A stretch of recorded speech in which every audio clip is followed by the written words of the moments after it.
Assalomu alaykum, hurmatli prezidentimiz Shavkat Mirziyoyev. Bu video murojaatim sizga. Avvalambor 2026-yil 22-fevral kuni Dubayda O'zbekiston tug'ilgan Qashqadaryo fuqarosi Sardor Gangster Dubayda yashayaptilar. Hozirgi kunda ular nima ishlagan, nima bo'lgan biz bilmaymiz. Ularni xalq kimlardir yomonlab chiqadigan darajada biz bilmaymiz. Shaxsan men bilmayman. Ularni faqat ko'p kuzataman. Ehson yordam bergan, uy-joy olib bergan, operatsiyalarga jo'natgan, qancha insonlarning og'irini yengil qilganini kuzatganman. Shu qatorda meni ham mana shu bolajonlarimni shunday mazza qilib uxlashiga sababchi, issiq uyda yotishiga sababchi, qorni to'q bo'lishiga sababchi bo'lgan inson. Men hech kim yomonlab chiqmoqchi emasman. Men yordam so'ramagan joyim qolmadi. Yordam so'ramagan joyim qolmadi meni. Hokimiyatgacha bordim. Yo'q, mana shu video brashini qilganimdan beri 2 oydan beri hokimiyatdan hech kim kelgani yo'q. Hattoki hokim buvamiz o'zi ham kelgani yo'q. Yordam bergilari kelmadi, xullas kalom. Lekin hozirgi kunda kechagi Sardorbek yordam berganlaridan keyin kechagi kun bilan bugun hozir mana ertalab sahar 24-chisloga o'tdi. Lekin bugun kelishdi. Alloh rozi bo'lishdan kelganlaridan. Lekin men o'sha TikTokka chiqib, meni yordam berib, men ko'tarilganimdan keyin kelishdi.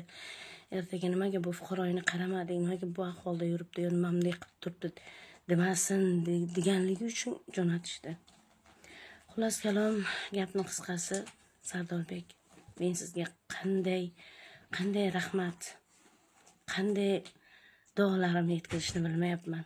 U duolarim cheksiz. Sizga aytiladigan rahmatlarim cheksiz. Mening mana shu bolalarimdan keyin Allohdan so'rab olgan 2 bolam bor. 2 farzandim bor. Abdulloh Muhammad Mustafolarim, shu farzandlarim sizga o'xshasin. Men ham ana shunday ota-onangga rahmat degan so'zlarni eshittirsin farzandim. Sizga juda ham rahmatlar aytib qolaman. Alloh rozi bo'lsin. Shu bolani uxlashini qarang. Chunki bizga aytishgan edi. Harakatingni qil, ko'chada qolasan, harakatingni qil, ko'chada qolasan, harakatingni qil, ko'chada qolasan. Alloh rozi bo'lsin. Bergan ehsonlaringiz dargohida qabul bo'lsin. Bizni qo'llab-quvvatlab, bizni eshitganingiz uchun alhamdulillah, Alloh rozi bo'lsin. Alloh rozi bo'lsin. Tanzila Norboyeva, Saida Mirziyoyeva, Shavkat Mirziyoyev Miromonovich, shu inson O'zbekistonga qaytib, shu insonni kechirishlaringizni bitta ona sifatida, bitta bir yordam bergan inson sifatida kechirishlaringizni so'rayman. Oldinga qo'ygan video brasheniyamda ham aytib chiqqanman. Kechirishlaringizni so'rayman deb hozir yana sizlarga murojaat qilyapman. Shu insonni kechirishlaringizni, shu inson O'zbekistonga kelishini, onasini bag'riga qaytishini, sizlarni yonlaringizga yordam berib turadigan inson bo'lishini so'rab qolaman. Chunki agar kimdir sen yomonsan desak, undan-da yomon bo'lib ketadi. O'sha insonni kechirib, yonlaringizga olib,